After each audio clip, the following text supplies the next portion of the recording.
Oh, oh, oh. Hey, Caroline, dans tes dents. Ouais, c'est pas marrant. Ah, super. Eh, vous connaissez l'arroseur arrosé, hein? Celui qui voulait pisser sur la foule, mais à ce moment-là où il a sorti son zboob pour pisser sur la foule, une grosse tempête, une grosse rafale de vent est arrivée et il s'est fait arroser par sa pisse. Ouais, c'est super. Ambiance carambar aujourd'hui. Oh, Caroline Yadan qui pensait mettre en porte-à-faux ou avoir ou piéger Dominique de Villepin avec une question. Mais au final, c'est elle qui s'est fait niquer. C'est extraordinaire. Monsieur le Premier ministre, en 2012, une enquête du journal Le Point a révélé que vous aviez pour client le Qatar Luxury Group, fonds d'investissement personnel de l'épouse de l'émir du Qatar. Ma question est donc la suivante. Votre proximité avec le Qatar influence-t-elle votre positionnement politique et ne pensez-vous pas que la calomnie fondée sur l'inversion accusatoire entre le Hamas, mouvement terroriste islamiste, et Israël, pays démocratique, contribue à alimenter la haine des Juifs dans notre pays? Merci. En ce qui concerne la dernière question, alors là, je ne saurais trop vous remercier de me la poser et de ce point de vue-là, je dis merci 20 fois. D'abord parce que nous savons aujourd'hui que la question du Qatar ne se pose pas quant à moi, mais nous savons qu'elle se pose quant au Premier ministre israélien et à son entourage. Et nous savons que c'est une des raisons pour laquelle l'offensive judiciaire menée par M. Benjamin Netanyahou a été lancée. C'est la question de l'influence du Qatar sur les décisions prises par le Premier ministre. En ce qui me concerne, je le dis tout de suite, je n'ai aucun lien avec aucun fonds qatari et je n'en ai jamais eu. On voit bien par contre l'intérêt de ceux qui lancent ce type de rumeurs, de les faire prospérer pour discréditer une parole qui, dans certains cas, serait susceptible de déplaire. Cette affaire qui fait la une des journaux israéliens, l'affaire du Qatargate, le Premier ministre Benjamin Netanyahou a été entendu dans ce dossier. Entendu pendant 2 heures environ par l'unité LAV 433 qui en Israël est l'équivalent du FBI américain. La question que posent ce matin en particulier les journaux israéliens comme Haaretz, l'argent du Qatar est-il simplement revenu à ces 3 hommes dont je viens de vous parler ou a-t-il également pu revenir dans les poches de Netanyahou? Le Premier ministre israélien a été entendu comme simple témoin hier pour l'instant, mais les soupçons sont là, d'autant plus qu'il cherche en ce moment même à limoger le chef du Shin Bet, le chef des services secrets intérieurs israéliens, qui enquête justement sur cette affaire. Ah là là là là là là. L'arroseur arrosé ou pas? Je pense que oui, mais au-delà, qu'elle se soit arrosée elle-même avec sa propre pisse, c'est génial. Non mais on se fout de la gueule du monde ou pas là? Non mais franchement, on se fout de la gueule du monde. Elle ose poser les questions qu'elle lui a posées là. Elle ose demander s'il n'y a pas d'ingérence, si limite il est impartial, tac tac, par rapport à Sou, par rapport aux intérêts des Français et tout, tac tac, ouais, t'as vu, je suis gros. Là, je grossis le truc, ouais. Mais c'est ouf. Caroline Yadan, la pro-Netanyahou, l'une des seules femmes au monde qui n'a pour compassion, bah rien en fait. Elle a aucune compassion. Islamophobe, ceinture noire, 13e dan. Ouais. Ah, je pèse mes mots. Hein. La tolérance chez elle, c'est pas dans son vocabulaire. Elle sait pas ce que c'est. La tolérance, non, j'en sais pas. T'es goy, ouais, je te tolère pas. Bon, j'exagère certainement, mais on n'est pas très loin du truc.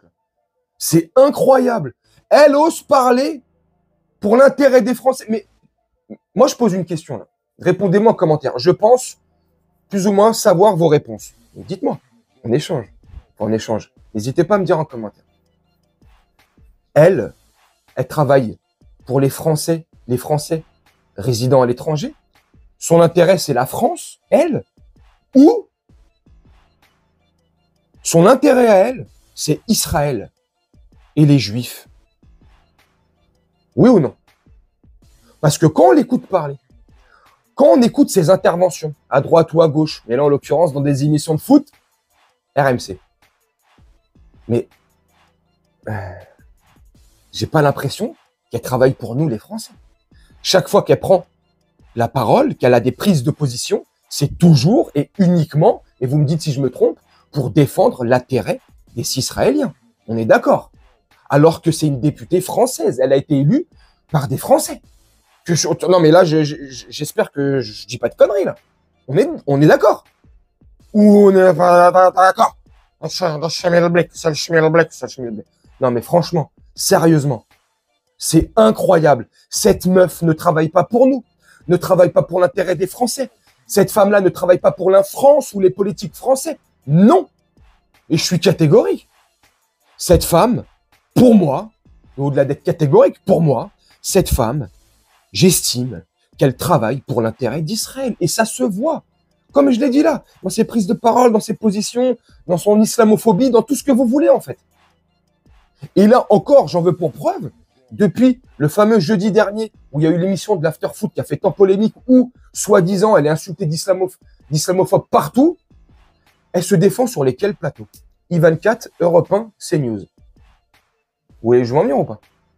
Ou c'est nous qui sommes trop débiles, trop complot-plot, trop antiseptiques, on voit... Non, non, c'est pas qu'on veuille voir le mal uniquement où vous estimez qu'il doit être. Non, on voit le mal là où on le voit, tout simplement. Il n'y aurait pas de mal, il y a rien à faire, il n'y a rien à voir en fait. Il n'y a rien à dire, ni à redire. Là, ce qu'on constate, c'est que c'est pas normal. Enfin, je sais pas après tout. Moi, je sais pas ce que vous en pensez. Hein? Mais c'est lunaire. Alors, je retiens ceux qui vont me dire, ouais, mais De Villepin, Philippe De Villepin, ou De Villepinte, parce que c'est une caïra du 9-3. Ouais, je déconne. Dominique De Villepin, attention, avec à l'époque, quand c'était ministre sous Chirac, les CP, je sais pas quoi, là, les trucs pour les étudiants à l'époque et tout. Ouais, ok, d'accord. Moi, j'ai toujours dit, c'est un homme politique. C'est un homme politique comme les autres. Maintenant, là, dans cet extrait ou dans d'autres extraits, il est bon. Sur certains sujets, il est bon. Faut le dire. C'est pas parce que c'est ma tasse de thé ou que c'est pas forcément ma came que je peux pas relever quand, sur certains sujets, il est bon.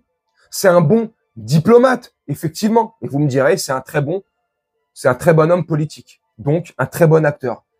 Certainement, oui. Mais là, en l'occurrence, sur l'extrait précis ou d'autres que j'ai pu déjà montrer sur lui, j'ai déjà fait 2-3 vidéos sur lui. Bref, vous voyez ce que je veux dire. Voilà, là, il était bon. Voilà.